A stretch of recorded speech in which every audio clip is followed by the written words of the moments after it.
কুঁৱলী ফুৰিয়া মৰমৰ জন্মলৈয়ে আমি আইমুখত শুনা মৰমৰ মাতষাৰ জীৱনৰ শেষ দিনটোলৈকে মনত ৰাখোঁ।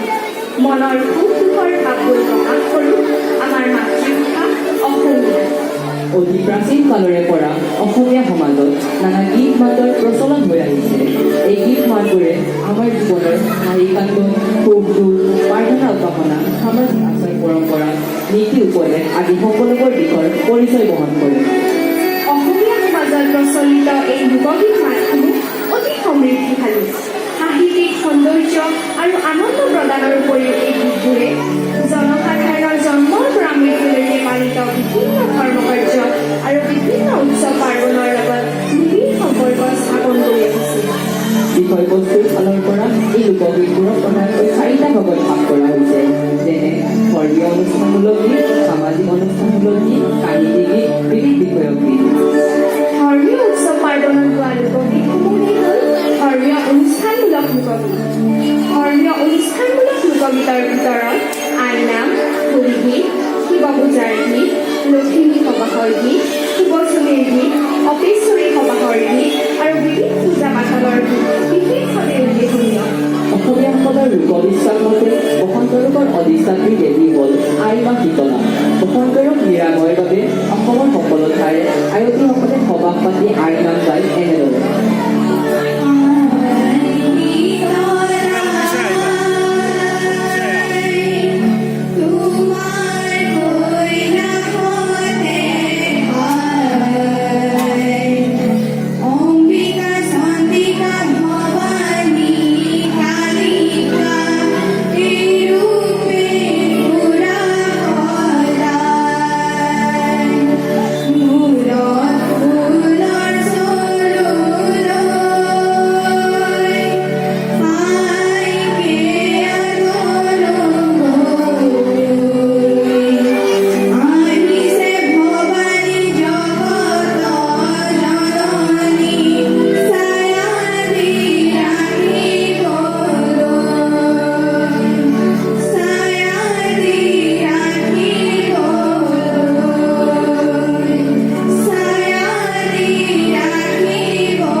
মালতী ৰূপলৈ গোৱা গীতবোৰ অসমীয়া লোকসংগীতৰ অমূল্য সম্পদ। আহকচোন এতিয়া আমি এটি বিয়া গীত উপভোগ কৰোঁ।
যদি অসমৰ গাঁও অঞ্চলত প্ৰচলিত মহহেদা গীতসমূহ সময়ত গোৱা নহয় তেন্তে মহৰ উপদ্ৰৱ লুকিছে বুলি অসমীয়াসকলৰ এক লোকবিশ্বাস আছে।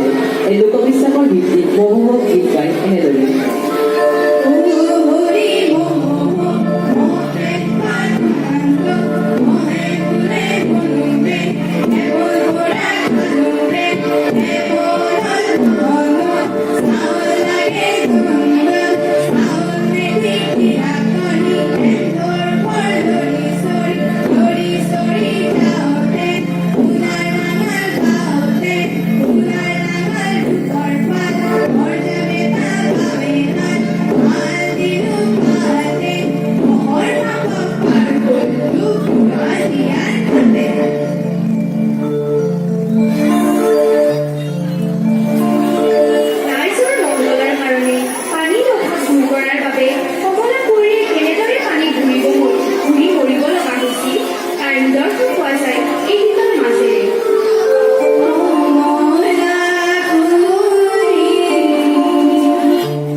গীতৰ ভিতৰত পৰে ইজুকনি গীত, গাঁও খেলোৱা গীত, বৰশী বোৱা গীত, চাহ পুৰাণৰ গীত, টুনা গীত ইত্যাদি।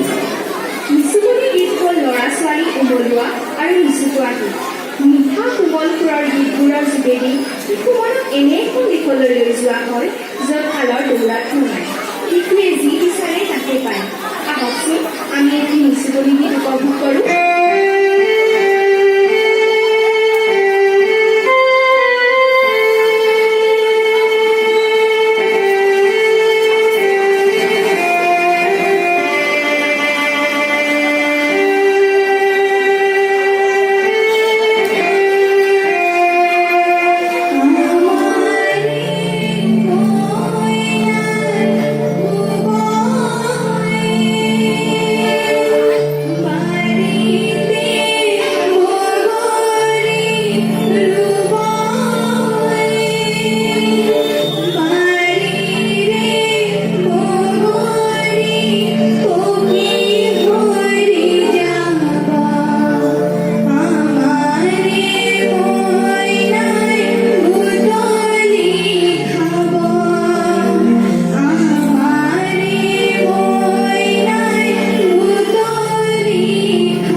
সমস্যৰে মন ৰঙাবলৈ নাও খেলোৱা গীতবোৰ গোৱা হয়। এই গীতবোৰৰ কোনো নিৰ্দিষ্ট বিষয় নাই। আহকচোন আমি এই নাও খেলোৱা গীত উপভোগ কৰোঁ।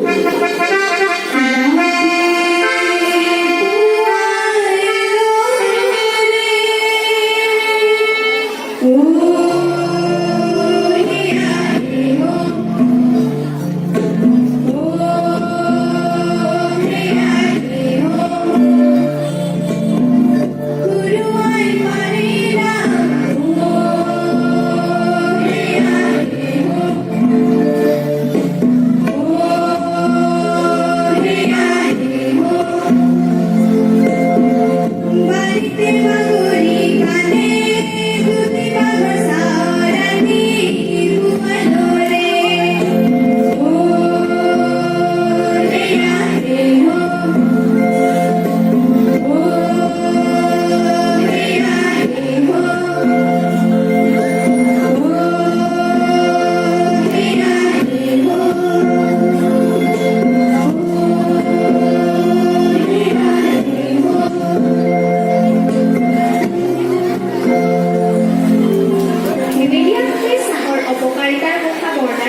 সৃষ্টি কৰাই হ'ল গুণগান অভিনয় গীতৰ প্ৰধান বৈশিষ্ট্য।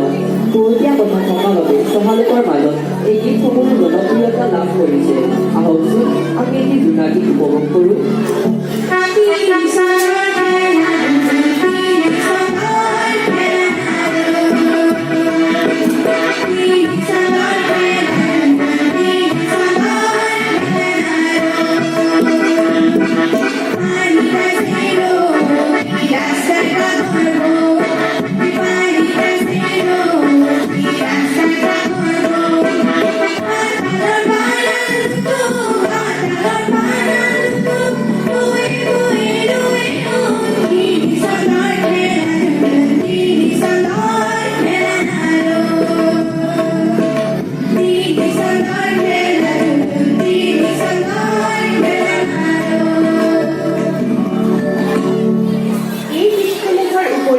অসমৰ বিভিন্ন অঞ্চলত নানা ধৰণৰ লোকগীত মাতৰ প্ৰচলন আছে।